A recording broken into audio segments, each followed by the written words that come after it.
Krishna commerce classes. आज हम इस क्लास में डिस्कस करेंगे द इंडियन कॉन्ट्रैक्ट एक्ट 1872। ये अपने आप में एक सेपरेट एक्ट है। इंडियन कॉन्ट्रैक्ट एक्ट 1872 के अंतर्गत सबसे पहले हम समझेंगे कि कॉन्ट्रैक्ट क्या होता है। What do mean by contract?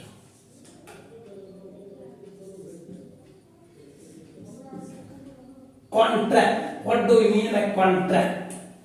Contract को हम डिफाइन करते हैं under section 2H। Section 2H के तहत हम कॉन्ट्रैक्ट को डिफाइन करते हैं। कॉन्ट्रैक्ट को हम सेक्शन 2H के अंतर्गत परिभाषित करते हैं।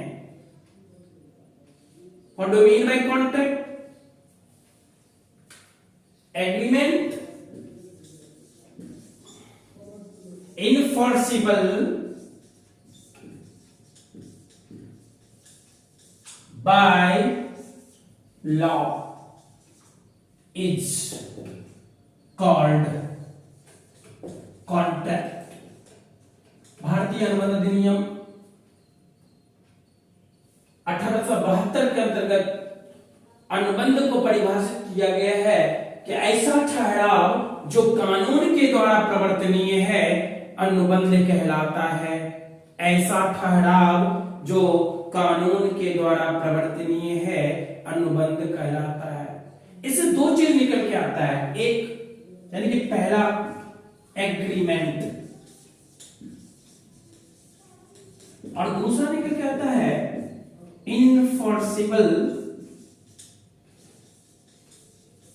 By law. पहला निकल गया एग्रीमेंट, दूसरा निकल गया enforceable by law. Agreement enforceable by law is called contract. तो इससे दो बातें निकल के आई। पहला एग्रीमेंट क्या होता है और कौन सा एग्रीमेंट लॉ के द्वारा इनफोर्सिबल होगा और कौन सा एग्रीमेंट लॉ के द्वारा इनफोर्सिबल नहीं होगा, हमें उस पर भी बात करनी है। What do you mean by agreement? What do you mean by agreement? Every promise and every set of promise forming consideration to each party is called agreement। Agreement को अगर हम डिफाइन करें हम ये लिख सकते हैं एवरी प्रोमिस और every set of promise forming consideration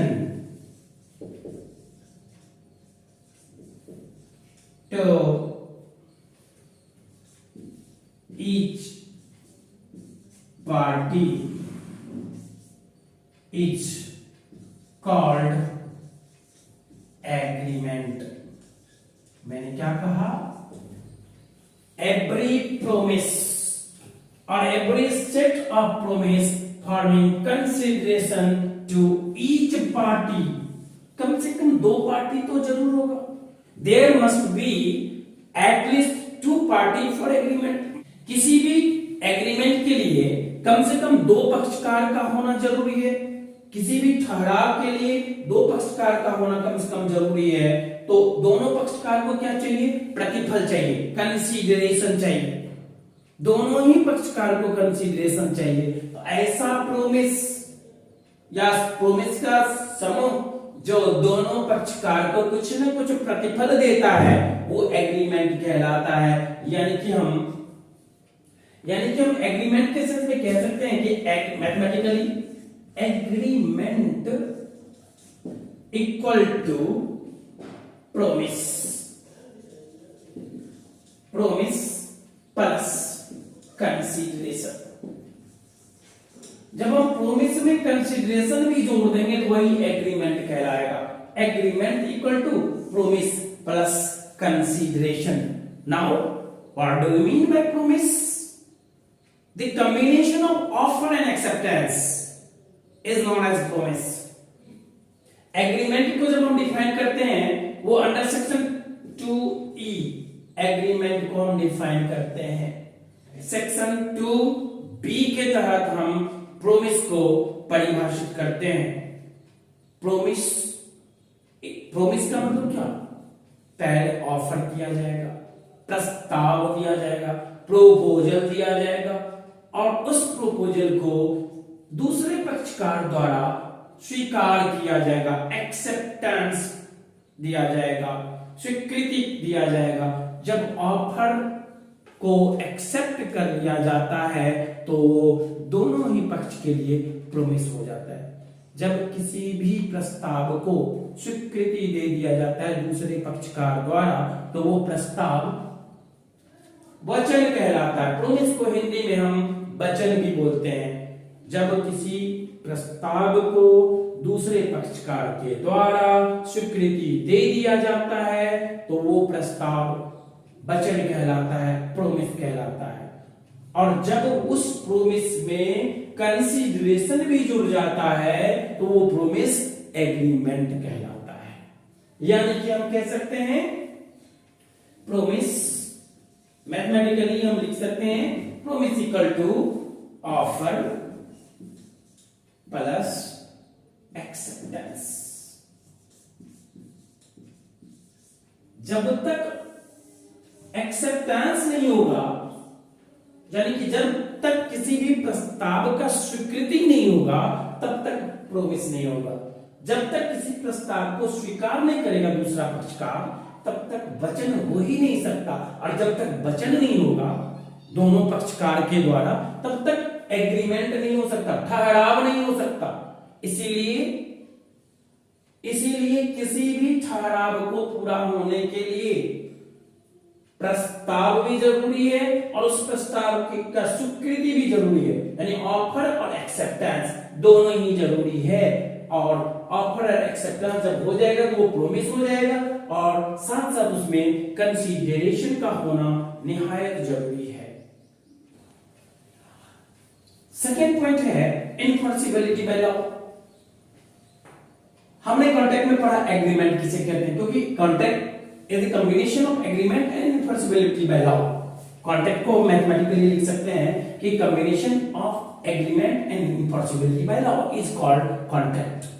यानी कि कॉन्ट्रैक्ट में एग्रीमेंट का भी होना जरूरी है और वो लॉ के द्वारा भी इनफोर्सिबल हो या लॉ के द्वारा इनफोर्सिबल हो। मतलब ये हुआ कि सभी एग्रीमेंट जरूरी नहीं है वो कॉन्ट्रैक्ट होगा ही, बट सभी कॉन्ट्रैक्ट एग्रीमेंट होगा। एग्रीमेंट दो प्रकार का हो सकता है, एक लीगल एग्रीमेंट, दूसरा सोशल एग्रीमेंट।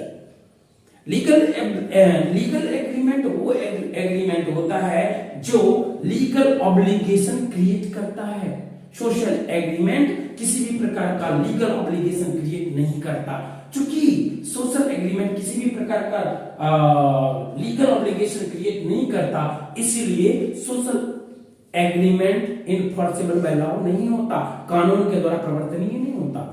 सोशल एग्रीमेंट को आप कानून के द्वारा प्रवर्तनीय नहीं करा सकते, बट लीगल एग्रीमेंट को कानून के द्वारा प्रवर्तनीय करा सकते हो। For example,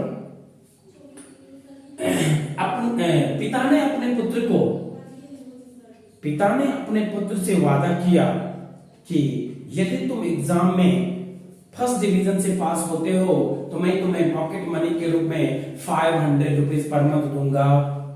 this is the social agreement. ये एक प्रकार का सोशल एग्रीमेंट है, सामाजिक ठहराव है। इस प्रकार के एग्रीमेंट लॉ के द्वारा इनफोर्सिबल नहीं होता, इसलिए ये कॉन्ट्रैक्ट नहीं होगा।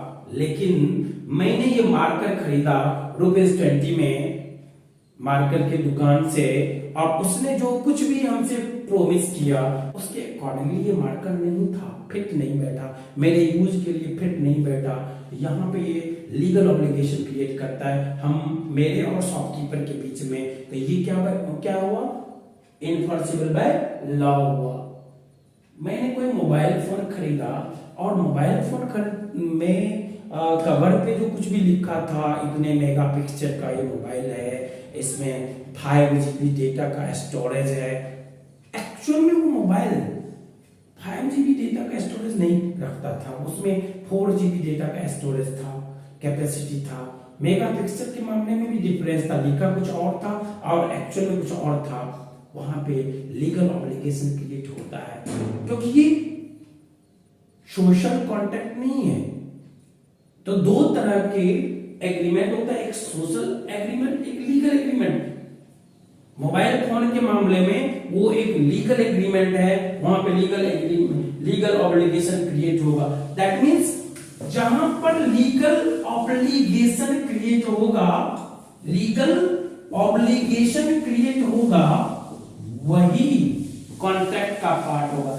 जिस एग्रीमेंट में लीगल ऑब्लिगेशन क्रिएट नहीं होगा वो कॉन्ट्रैक्ट का पार्ट नहीं है। खास करके इमोशनल बातें अगर अपने रिश्तेदार से कर रहे हैं, किसी भी प्रकार का वादा, इमोशनल प्रोमिस, अपने इमोशन में अगर कोई प्रोमिस कर रहे हैं, तो इस प्रकार के प्रोमिस सिर्फ एग्रीमेंट हो सकते हैं, कॉन्ट्रैक्ट नहीं हो सकते।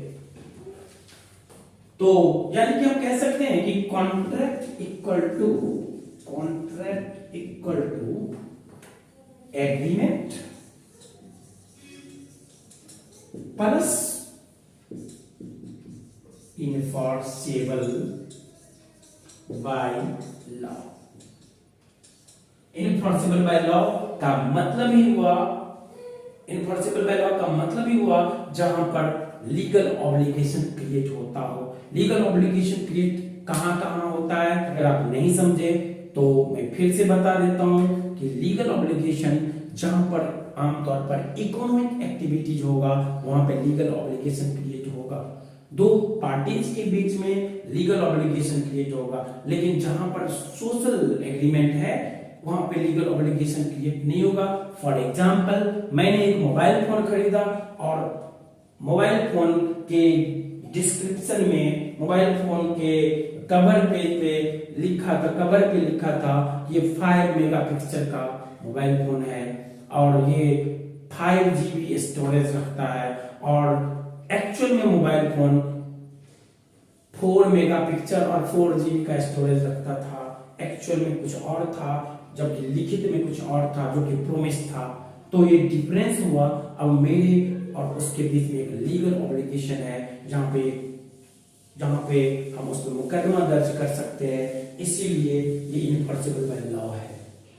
लेकिन अगर किसी ने मुझे लंच के लिए इनवाइट किया और मैंने इनविटेशन तो एक्सेप्ट कर लिया, लेकिन उस इनविटेशन पे मैं गया नहीं, वहां पे सोशल एग्रीमेंट है, वो वहां पे लीगल ऑब्लिगेशन क्रिएट नहीं होता, इसलिए वो कॉन्ट्रैक्ट नहीं होगा।